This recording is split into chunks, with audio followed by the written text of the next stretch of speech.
finally, the good old JK-Inverter BMS. Guys, I'm just setting up our test equipment so I can upgrade this version 19 BMS with the newest firmware. So I've connected all the balance cables to our test battery here and I started checking the voltage for consistency. And I couldn't measure any voltage between cell number 1, 2, 3, 4 and 5. Look at this, even if I measure directly here at the terminals, this is cell number 1, has got no voltage. Cell number 2, 24 millivolt. Cell number 3, 190 millivolt. Cell number 4, 107 millivolt. Cell number 5, 3.2. And then all the other ones have 3.2 as well. They're all good. First 5 cells totally dead. And you know, in this test battery here there are Palo batteries, and I checked the voltage here on this little display here and it told me only 38.9 volts.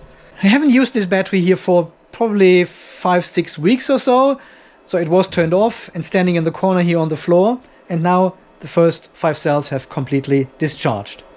And I have seen this before with this battery, and I'm actually claiming the active balancer, which is in this box as well. Yeah.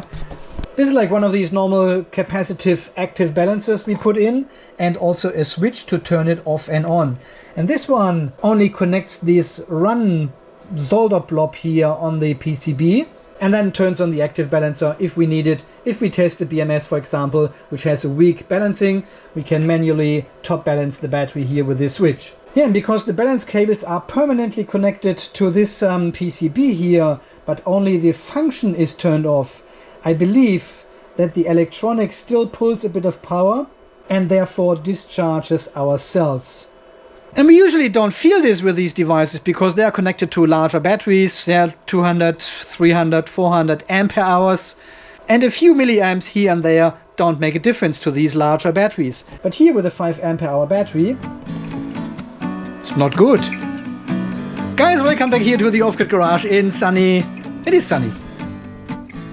Look at this beautiful winter weather.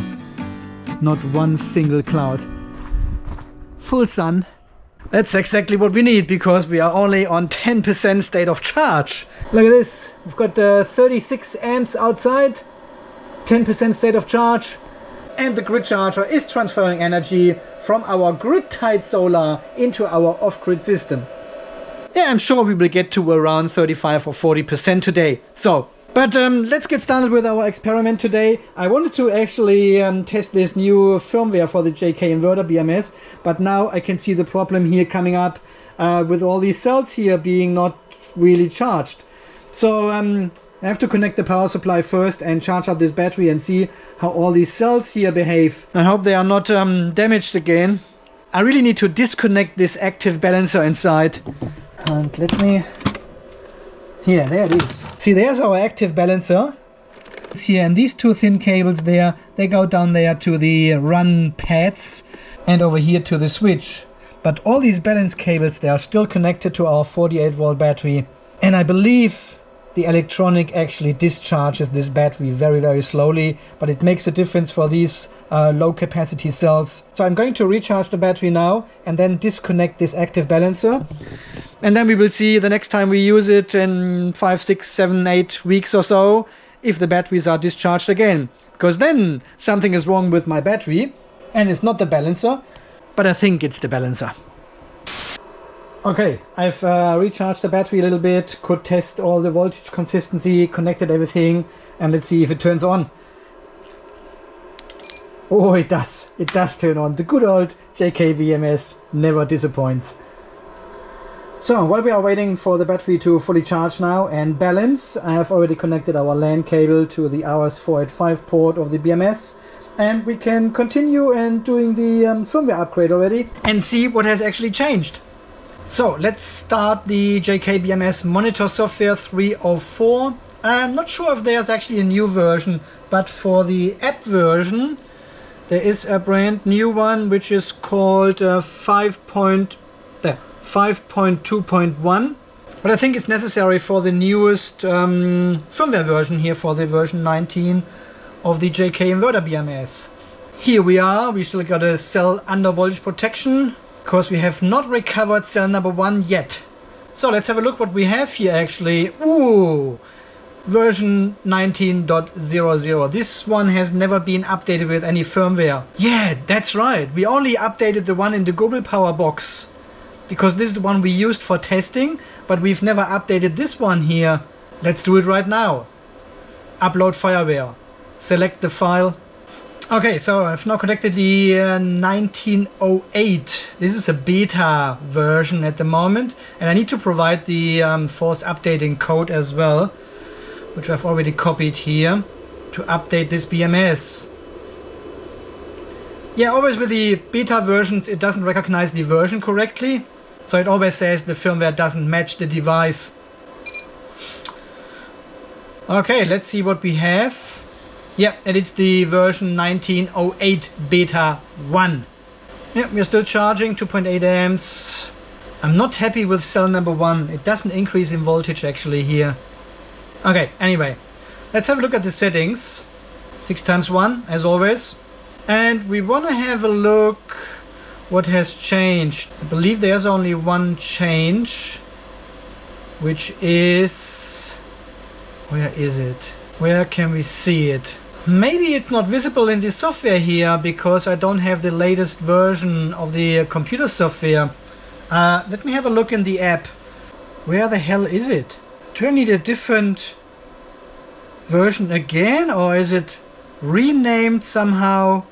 I can't find it. Well, of course it doesn't work, because we have to set our BMS, the master. See, all the dip switches are off. That is the Master BMS. Because only the master shows these new features. But of course we cannot connect with the computer software to the master. Yeah, it will always show you. So I just received the newest JK monitor software 3.2.0, and here we can set the device ID to 0, yeah, for the master. COM5 is my virtual COM port. I click on connect. It connects to the BMS, but you can see everything is grayed out here at the top because we have got all the dip switches on 0. Yeah, we are in parallel mode now. We can see all the parallel BMSs and batteries if we would have some. But settings, no habla. And I can also set the software to number 1 and could try to connect again. And you can see it connects again. It realizes the BMS is set to master and it shows only the batteries in parallel. So as you can see, we are not able to connect to the Master BMS with our computer software. But there is a trick how to do that. So with the communication board, we usually use these two ports here to connect our computer software. And this is also the parallel port where all the other BMSs are connected to, yeah, the internal RS-485 port. So to connect to the master, where all the dip switches are on 0, you have to connect your computer to this port. Yeah, this is the RS-485 port for your inverter. This is RS-485 and this is the CAN port. In the second step, you connect with your mobile phone to the BMS, go all the way down until you find the UART protocol number 1, which sits usually on 0. Yeah, you change this one to 001. Come on, which is the JK BMS RS-485 Modbus version 1.0. So change it to 1, click OK. Here the confirmation beep. You set your device ID in the computer software to 0 again because we want to connect to the master. We click on connect. The software connects perfectly fine to the Master BMS of the JK-Inverter BMS. We can now go to settings, to control, and have full access to the BMS. Yeah. And the parallel button is grayed out. So it's the complete opposite as we have seen before. And this is exactly what we want. We want to connect to the Master BMS. Yeah. Alright my friends, so finally I can show you the new setting. It is only one new setting. We go a bit further down. Yeah, here it is. So we all know the RFV-Timer setting. This is our absorption timer we can set. And after the absorption timer, the BMS resets to 100%. And right underneath was the RFV-Timer, the requested float voltage timer. And this was kicking in automatically after the absorption timer ran out. The voltage was lowered to your set float voltage, and then the float timer kicked in for the next 6, 8 or 10 hours. It reset in the middle of the night, and then the BMS was ready for a new full charge the next morning. So this float timer caused some issues with quite a few installations out there actually, because especially in summertime you have fully charged your battery early in the morning, 10-11 o'clock, and then after half an hour of absorption and top balancing, your system goes to float mode, reduces the voltage, and then sits on float voltage for the rest of the day. So when your battery and system is in float mode and you connect a large load to your system, larger than your solar can cope with, obviously you start discharging your battery. This could be a large air-conditioned system in summertime or an electric vehicle charger, but it can happen that you are discharging your battery. So, and with such a large load connected to your system, it could actually happen that you discharge your battery to 60 or 70% state of charge. Yeah, when you turn off the load, the battery would then recharge. But because the float timer was still running, it was keeping the battery at a float voltage level. And 3.35 volts or 53.6 volts is not enough to recharge your battery again. So the battery was actually kind of idling at this 3.35 volts. Even you had maximum sunshine out there, but the battery would not recharge because we were still in float mode. So and apparently this was a problem for quite a few people. So basically they were wasting half a day of pure sunshine and then ended up in the middle of the night with an empty battery. So that's why the RFV-Timer, the requested float voltage timer, has now disappeared and has been replaced with a rebulk state of charge. Yep, RCV timer, half an hour, and then we've got a rebulk state of charge of 1%. So in this case, it would do its normal thing, charge to your absorption voltage, waits for half an hour, and then lowers the voltage to float mode, goes into a float voltage level with your battery. Nothing has changed here. But now if you connect a large load and discharge your battery by 1%, it will actually do a rebulk and increase the charging voltage back to your absorption voltage, whatever you have set in your BMS. And obviously you can change this one here to say 10%. And now it would actually wait until the battery reaches 90% and then do a rebulk, increases your charging voltage and recharges the battery again to 100%. And this figure can be set between 50 and 1. And I think potentially a good value is 10. Because if you have only very shallow discharges in your battery, you don't want to do a full charge cycle again when your battery hits 99% or so. Because if you start your evening and night with 100% or 95%, it shouldn't make a difference. But you can adjust this to your personal needs and system design. Yeah, I would probably set my one here to 10%, but honestly, I personally never had this issue before. Because my solar is fairly large and my loads are fairly small. So in summertime, whenever I start charging my vehicle, full power for example, my solar is easily capable of supplying this power and keeping the battery on float voltage. But if you have a smaller solar array, like in an RV for example, yeah, the space is limited. It can easily happen that if you turn on your air condition during summertime, you start discharging your battery and it won't fully recharge anymore until the sun goes down. But now with this firmware update, it will recharge your battery after you dip down under this set state of charge. And by no means is this a new idea. Yeah, we have seen such a function already in the Seplos BMS version 1, version 2 and also version 3. And back in the day when we reviewed the Seplos BMS, I actually did not recommend using this setting because the implementation is not as sophisticated as here in the JK BMS with all its charging, absorption and float environment. But we can certainly explore these features in the Seplos BMS in a future video. Okay my friends, so far this... Wait, what? You want to see how this all works? You want to see a practical test? A real test? I mean, that's why I have set everything up here, right? You want to test it? Of course you want to test it. Okay, let's test it. So for this test, additionally I have connected the inverter, the good old Peter Inverter, the FCHAO, whatever, 3.5 kilowatt, one of the best standalone inverters out there. 12 volt, 24 and 48 volt, up to 3.5 kilowatt. Amazing products, link is down below. And I think it is enough to just turn on the inverter to discharge this small battery. There might be half an amp or something going into the inverter just for the standby. So here we can see the battery in the Victron remote console. Let's go into the settings, JK-BMS, and let's go all the way down to parameters here. So we can see 55.2 volts is our requested charge voltage from the inverter.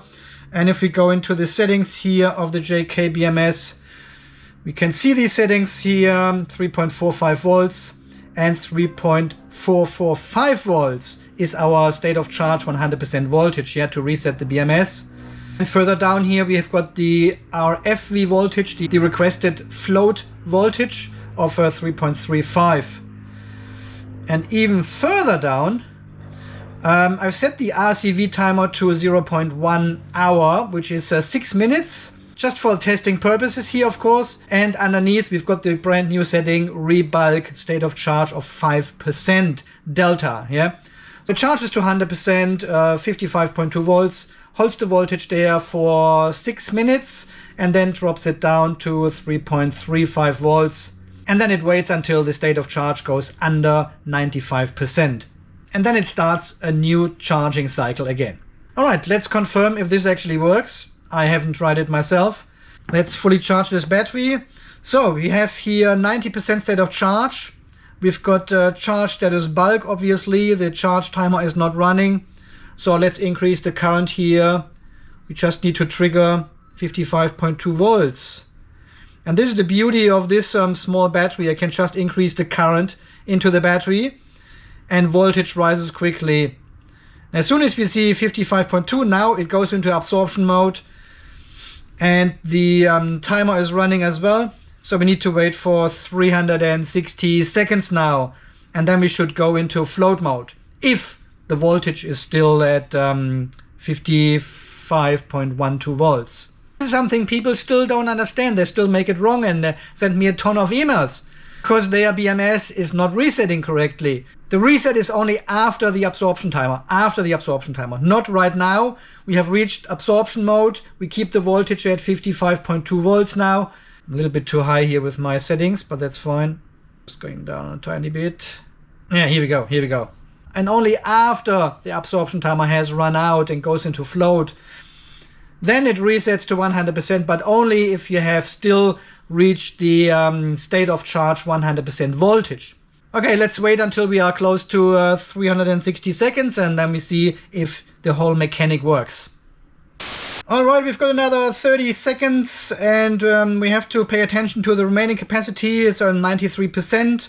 On the charge status, it sits on absorption, the charge status timer, and also here the charge voltage limit on the computer, yeah, in your inverter basically. So it's still holding 55.2 volts at the moment. Another 10 seconds, and then we should see the magic happen.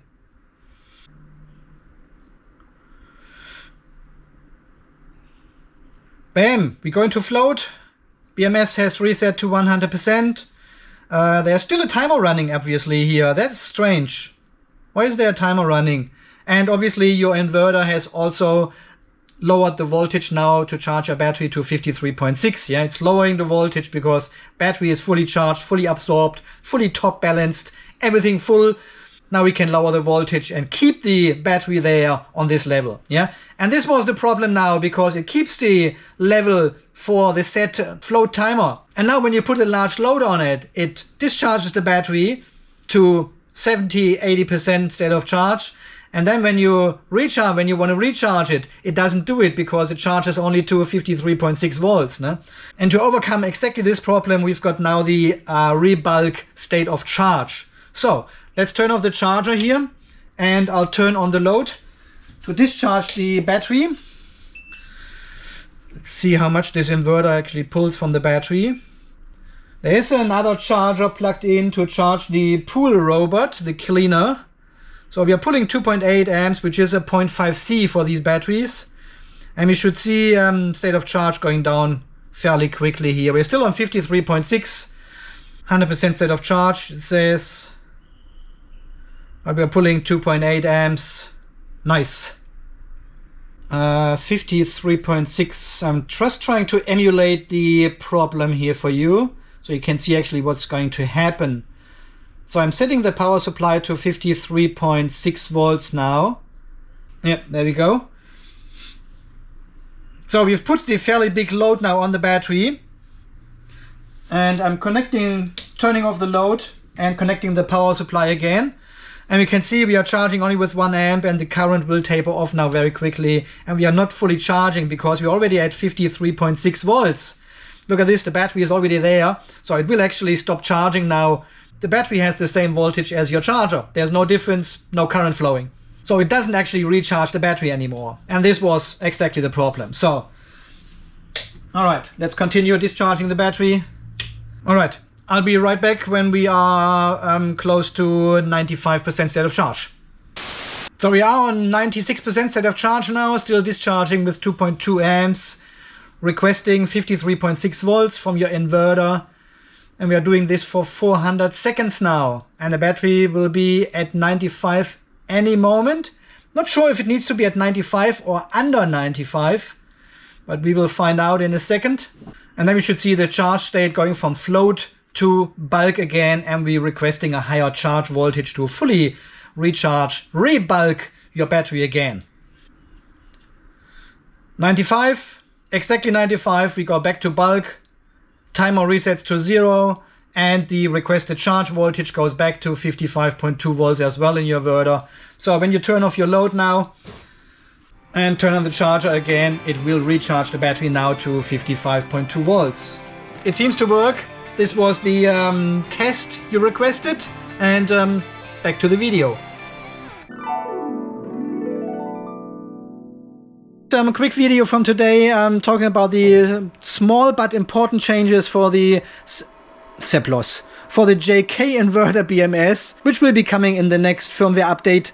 So because this is still a beta version here, I cannot publish this one, but as soon as the official version comes out, I will make a community post and put all the files on my Google Drive, because I would have no idea where else to download all these files from. I really need to talk to JK so they make their own download available from their official JK website. This should actually be the place to download the official firmware, not from my Google Drive, but from their official website. And the same with the computer software, and the apps should be on Google Play and, what is it called, Apple Store. This should not come from my Google Drive. Okay, my friends, let me know what you think about these small but fine changes here for the next version of the JK-Inverter BMS. Is this something you were waiting for a long time? Well, it is finally here. And I think this setting makes a lot of sense. Because now you can set a specific point when you want your BMS to reset and start a new charging cycle. And of course the purpose of this video was also to not only repair my broken battery here, but also to show you how to connect to the master of the JK-Inverter BMS without having to change the dip switches. Because I was always under the impression you have to set the dip switch to 1 and then you were able to connect to the computer software. Alright my friends, thank you very very much for over 111,111 subscribers. That is freaking insane. Probably leave this number here on the wall for a while. I like it. And of course I printed all these 1 numbers, so I need to find a case to use them. Thank you as well for your SPET donations. Welcome to all the new channel members. So guys, thank you again for all your overall support, leaving these nice comments under my videos. Thank you very very much for that. That is all great support and I really cannot thank you enough. Guys, until the next video, you stay charged, stay safe, and thanks again for watching. See you then. Bye bye.